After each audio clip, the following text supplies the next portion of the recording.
Hey, welcome. Glad to see you guys here. Again, I said it in my last talk. I'm going to say it this talk.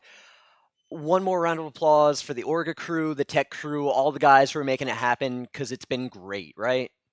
Thank you guys so much. I mean, I know it's only two of y'all here, but everybody, yeah, come on in. I showered. I promise. Um, yeah, that that is actually relevant to this talk, believe it or not. All right, so we're gonna go through. This is a little um, what's to come. First, who am I? For those of you who have not missed my lightning talk, for example, from Nashville, Tennessee, living in Hamburg, Germany, recovering alcoholic. Also recovering alcoholic, but here recovering academic. My focus was macroeconomic labor market, and did quite a lot in computational econometrics.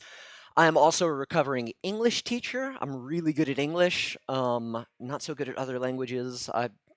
The struggle is real. Yep. Any of y'all trying to learn German? Yeah. And historical linguistics. We'll get a little on why in a minute. I'm also a recovering raft guide, trip leader, and all-around dirtbag. I'm the guy at the river outpost that if you wanted anything done, hey, can somebody drive this bus? Yeah, I can. I have, I guess, what is now an expired commercial driver's license with a passenger endorsement. Because when you work somewhere, you want to be able to do everything, right? Yeah, back in programming took that out of me. Don't worry about it. I'm not trying to be a full stack anything. But I was a full stack raft guide, so to speak. And I did not use LLMs to generate any part of this talk. I'm not against it. It's just a trust thing. It's a control thing. I am really good at English. Who are you guys? Quick show of hands. Does anybody here have a not computer science degree? All right. Does anybody want to shout out what you did, what you studied? Economic. Oh, bless your heart. What science? Sports science. What else? Arts, sociology. Nice. Cool, cool. So you guys know what I'm going to say. Don't worry about it. Like, has anybody worked more than a year in a not computer science job? Or show of hands first. Any of y'all want to throw out anything? Hmm? And theater, like as an actor or as well, okay, yeah, nice. Anybody else got anything they want to throw out? Theater win. How are you gonna beat that? That's fun, right? Um, okay. Show of hands who studied and worked in computer science and nothing else. Yeah, a couple of y'all. Okay. This is just me being curious. Who has explained ChatGPT to your family members? Show of hands. Who did it to family who is older than me? 41. How old do you think I don't? Never mind. Um, moving on. So, ChatGPT and LLMs in general are to the rest of the world. I mean, because that's the point here is these things are really shrouded in mystery to a lot of the people, right? Um, and we're going to talk about that in a minute, but let's actually get into career one. And this is in order of the talk, not in chronological order of my life. The problem is the Whitewater thing was a seasonal gig that I kept coming back to, so that kind of yeah. Um, the adoption. LLMs summarize papers really well. So you sit there and you're like, oh man, I've got to talk tomorrow where I want to talk about this paper by Asamoglu. I'm not going to read that tonight. Hey, ChatGPT, can you summarize this paper from this Nobel Prize winner for me? And they're like, oh, yeah, we love Asamoglu. Here you go. Here's it. And do you want it in one, three, five paragraphs, right? It's great until you get to the bibliography. And you're like, can you tell me some of the papers he cited? And they're like, oh, yeah, Chetty Davidson, right? From the Massachusetts Institute of America. Yeah. Are any of y'all hardcore XKCD fans who remember the Massachusetts Institute of America? He talked about that with the predictive text back when that was new on the phone, those Markov models. But that's what they give you in the ChatGPT bibliography of, yeah, this sounds like something that should go in the bibliography, and then you realize, oh, that there is no Massachusetts Institute of America. And there's no Chetty. It's Raj Chetty, but he is one of the most highly cited researchers in microeconomics at the moment. Um, but then they talk about diminishing marginal returns when dealing with advanced topics and equation derivations. I kind of clicked around. I'm actually really excited about the derivation type stuff. But if you're in first year macroeconomics and you have to derive the Nash bargaining equation for the new Keynesian model, has anybody had to do that? Yeah, it's terrible, isn't it? Yeah, maybe you're better at those awful derivations than me, but I remember like RTA wouldn't even put it into LaTeX. He's just like, look, write it down because I'm writing it down. I'm not going to write it down again. Um, if we can get large language models there, that would be great, or nerdy econ derivation models. They're just not really there yet, and we all know the more you get into, if you consider ChatGPT was trained on Reddit, how deep into the new Keynesian literature do you think they go? Um, Makes teaching easier, but also harder, right? A lot of my friends still in academia, still having to teach classes and deal with that kind of stuff. The bad news is there's always that question of what do you do with those essays that, you know, everything but ChatGPT, think that if we apply whatever, Shepard's lemma to this problem, everything except that, right? On the other hand, you got a class tomorrow, and I don't know about your friends from grad school, but some of my friends would occasionally drink beer on Tuesday. Occasionally, it would be a little too much, and then Wednesday morning comes around, you're like, I have to teach in 2 hours. ChatGPT, help me. How do I give me a lesson plan? And that works okay. So you win some, lose some, and the math is fun. It's exciting. Vector embeddings, transformers. You got these really big matrices, right? And these people who talk about how to, how many of y'all were there for the last talk? And he got into like all the matrices and how all that stuff works. And I actually understood most of it. I was really proud of myself. Um, but it's also not really our thing. Like uh, vector embeddings for macroeconomics. That doesn't bring much because we don't really care what words mean. We're just going to make it up ourselves anyway. But that's the personal, the adoption. There are these macroeconomic implications that are in there.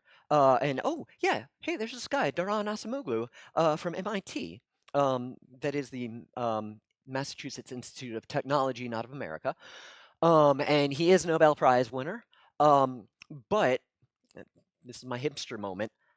I was into Acemoglu before he won the Nobel, right? How many of you guys can say that? I can say that about two. I can say that about Ben Bernanke too. I was following him because, yeah, he was the Fed chair when I was doing my undergrad. I had to.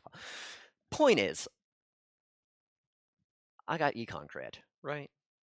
Um, and he I think the working paper hit the internet in January 2024 of his paper. I've got the link to it at the end of the slide.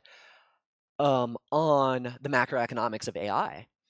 And basically, the first three sections, I think, of the paper are more or less he takes his standard automation papers and just search automation, replace with AI. And that's it. Because it is, right? I mean, when you think about it, when you're sitting there and you pull up Claude, you're automating your job as a programmer. And you say, hey, vibe code me this thing. That's automation. That's the same thing as letting a robot work in your factory. Um, and then there are two types of automation. There's labor replacing factory automation. This is Um, you guys know the South. They took our jobs, right? Anybody South Park fans? No. There's an episode of South Park where people are very upset. It's more of an outsourcing thing, but outsourcing automation, AI replacement. It's all they took our jobs, and that is a problem that happens to a lot of people, right? But there's also labor augmenting. Who here thinks that AI helps them in their job sometimes? Anybody? Yeah, right?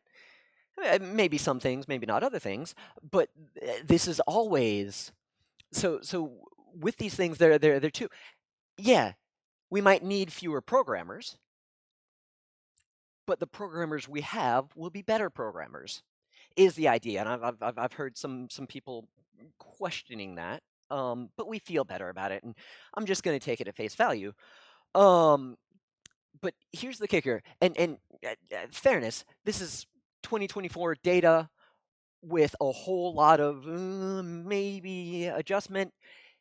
His um, first estimation for the effect on TFP, total factor production. So basically, how productive are we as workers? The factor is labor. So how much more effective will all workers be in the macro economy in 10 years total? And he's looking at a 0.66% increase, which he actually considers kind of an upper bound. And that's really, I mean, think about it. Of like the whole labor market, we're just going to get 0.5% more productive in the next 10 years with AI. There are reasons to doubt that. There are reasons to go with that. Um, I'm not in the habit of arguing with Asimoglu about anything. Um, but I've heard that from a lot of people that um, AI. One of the big examples is how much of your job is actually writing code. I mean, more or less than 50%. Let's say who spends more than 50% of their time at work writing code. Of that less of that more than 50% of the time that you spend not writing code, how much of that can you just push off to Claude? We're we're going to talk about that a little bit more. Um, but his other thing, and this is the other thing you see with all kind of outsourcing automation things, there is a little bit of inequality, and there are some tasks that may reduce social value. Um, and I won't go too far into that, but the idea is um, when all the manufacturing jobs get shipped to China, it makes sense. Otherwise, they wouldn't make iPhones in China. They'd make them in the US, but with the labor prices and all of that, it makes good sense for Apple. Apple earns more money. The consumers in the United States get cheaper iPhones. They spend less money, but they have more. They're better off. In general, everybody's a little bit better off. All the Apple shareholders have, you know, what, 0.2% more money in their retirement fund or whatever. But then you have the 5 people, 10 people, 200 people, whatever, who worked in the Apple plant and were making the iPhones, who didn't move to China. They lost their jobs, right? So you have overall everybody's a little better off, but there are a couple people, and that kind of by design increases inequality, and that's kind of the takeaway here. And this is the link to the paper. Um, you guys can also just Daron Acemoglu. It's simple macroeconomics of AI, and I think they just put the percentage signs in there to mess with those of us who do our Beamer slides in LaTeX, um, because then you have to give the escape key so it doesn't comment out. All right, so I was going to ask for questions. Questions at the end, right? That's how we do this in this setting. Career number 2. I was an English teacher. The year was 2010, and I was like, I've lived most of my life in the United States. How can I make a living in Asia without really learning all that much. What am I good at? Well, I'm good at English, and my two college housemates had moved to China, got an English teaching gig. So I spent 3 months in China, and then half a year in Cambodia and Costa Rica. I taught online. I was actually head of the game. Who here has worked fully remote?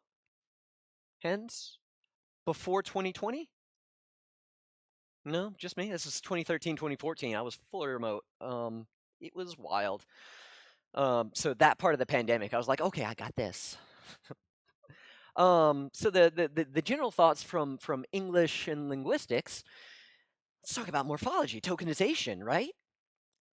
And these vector embeddings, and like finally, and there's still that part of me of like every video you get on what, three blue one brown, right? Grant Sanderson, we all love that guy, right? Oh. He's like, oh, let's pretend we're just talking about words. We know we're not, but then the ed and the ing, and they're really interesting things because morphology differs so much from language to language, and we're sitting here not too far from Riga, where they have. Does anybody know how many cases they have in Latvian? I feel like it was something like 10, and kind of old Latvian it was like 12 or something like that. Like, how do you have that many cases? I, I, I in English we have two, right? We have the subjective, the objective. In Chinese, they don't have any. They don't they don't have cases, they don't have endings. It's a completely analytical language. So what does that look in the morphology there? And I find this stuff horribly exciting. It has syntax and attention and where, how do we measure the distance between words and not just the vector embeddings distance, but where they come in the sentence and words and tokens and stuff like that. But yeah, and I think this is the really interesting thing about ChatGPT and the other large language models that have hit big and followed is we're really not talking about grammar because that's not really our thing, right? That we're doing this in ironically this very natural, very this is how we think about grammar. Who can explain grammar in their mother tongue? Has anybody tried? Can when do you, if you're a Spanish speaker, when do you use the imperfect versus the perfect tense, right? Because I studied Spanish for a couple of years. I still don't know. I get that wrong more often than right. Um, Anybody with grammatical gender, Spanish, German, uh, is it Datish? The he table, the she table. I'm terrible with that, right? And you guys who have these things in your mother tongues, me with the English, the that S that appears out of nowhere in the third person singular, I don't have any trouble with that, right?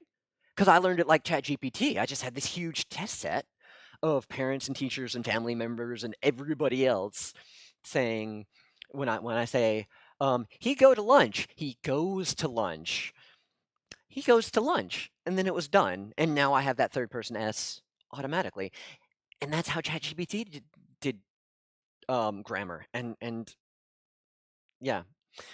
Um, but I also have some insights from Professor Judith Kaup, who is a former flatmate and historical linguist. And her main thing, and kind of one of my big takeaways, LLMs don't think they summarize. When I got that paper from Asimoglu, Um, I've not given that to ChatGPT, but if I did, I'm going to get a summary. I'm not going to get new things. I'm not going to get a critique of, do you think that his TFP of half a percentage point over 10 years is too high or too low? Or ChatGPT doesn't know. They're just like, yeah, he used these equations and talked about these things and believes that this will happen. It's a very summary thing, and so on the one hand, she really cares about her students. She's a great professor. Highly recommend if anybody's in Dusseldorf and wants to study a little historical linguistics, medieval studies. Judith is great. Um, and she doesn't want to fail her students for using ChatGPT, but she doesn't want to reward them for just giving a prompt and getting a thing. But the essays don't answer the prompt. Um, I'm sorry, that was too many words to come up. The essays don't answer the prompt, so then she just grades the essays poorly. And I asked her about prompt engineering. What happens when these students discover RAG and say, "Okay, I have this 14th century poem. Can you get this and give me something on metaphors?" Will that answer? Because what the students are handing in is the task is explain a metaphor from this poem, and they hand in a summary of the poem, and she's like, "Ah, you use ChatGPT. I can't prove it, but you didn't answer the question." Um, but she's a lot nicer than me and doesn't. Um, and she doesn't think that even with prompt engineering, a little RAG, a little can you use this poem and get that, she doesn't think it's going to get that far. I don't know. We'll see. It would be quite interesting. And she does think computer vision is really cool.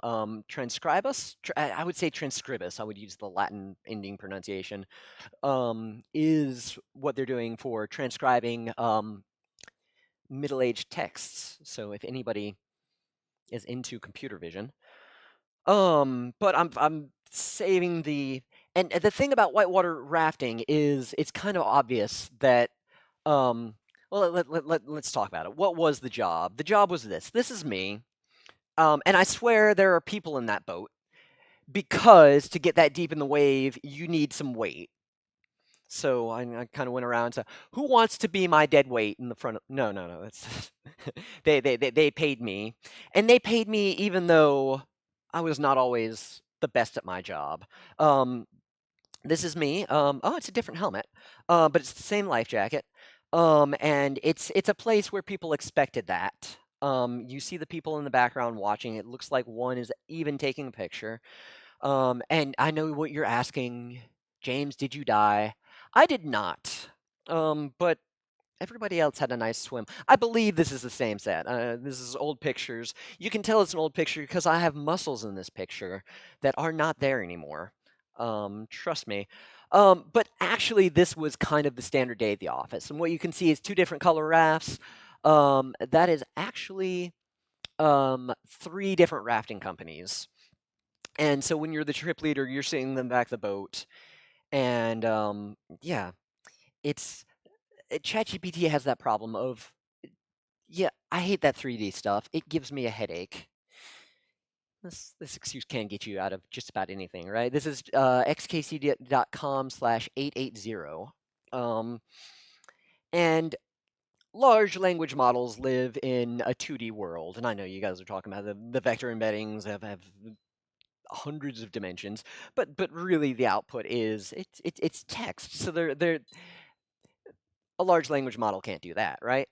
Um, computers don't like to get wet. Tourists tend to arrive in groups, and this is the other thing for me is large language models are very individual. I talk to you, you talk to me, right? It's a one-on-one thing. But here, and plus you've got Grandpa I don't want to talk to no Chat GPT. I want a human to check me in and tell me how to wear a life jacket. Um, so that's quite the issue. There was actually it's been taken down for perhaps reasons of mild racism. There was a video on YouTube that had the raft guide replaced by a speaker directed to a call center in India, um, with quotes like "You should be paddling very fast," um, and obviously you're dealing with rare events, flips, injuries. Um, it's also delegating, and you need tact, you need management. And directing tourists can be like herding cats. Has anybody ever worked in any kind of management gig? Huh? Nobody. One in the back. Yeah, it's um, in English we say herding cats because that's not like. So the surprise update was I did a hackathon, and I'm almost out of time. I'm gonna take one more minute, if you guys don't mind. Um, LLMs don't tell you to take a break. I tell you to take a break.